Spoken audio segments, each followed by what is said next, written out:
بر روی حفره جزرو احتمالاً یکی از زیباترین دلتاهای روی مریخ را می‌توان دید. این حفره محلی جذاب برای زندگی جانوران کوچک ذره‌بینی بوده و می‌توان آنها را تا میلیاردها سال بعد پیدا کرد.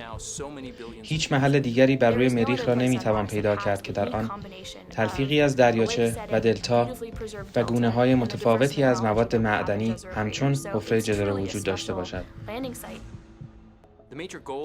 هدف اصلی مأموریت پرزیویرنس جستجو برای گیاهان و جانداران بر روی کره مریخ است. اینکه آیا حیات بر روی این کره وجود داشته یا خیر. کاوشگر پرزیویرنس ساختاری مشابه کاوشگر کیوریاسیتی که قبلا فرستاده شده داشته، ولی شامل تجهیزات علمی بسیار جدیدی است که به یافتن ساختارهای زیستی کمک شایانی می‌کنند.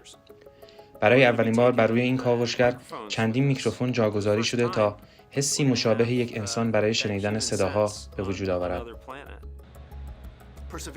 کاوشگر پرزیورنس با خود تکنولوژی در فناوری فضایی نیز حمل می‌کند. هلیکوپتری با نام اینجینیوتی. یکی از تفاوت‌های این کاوشگر با کاوشگر قبلی امکان حرکت آن بدون نیاز به راننده یا سرنشین تا مسافت 200 متر در روز است. زمانی که کاوشگر در حال حرکت باشد، نقشه مسیرهای اطراف خود را نیز می‌سازد.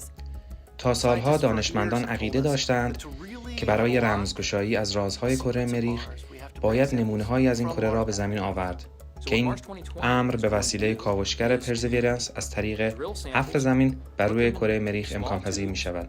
سپس نمونه‌ها در لوله‌های کوچک قرار داده می شوند. امید است تا این نمونه‌ها را بتوان تا سال 2031 به زمین فرستاد.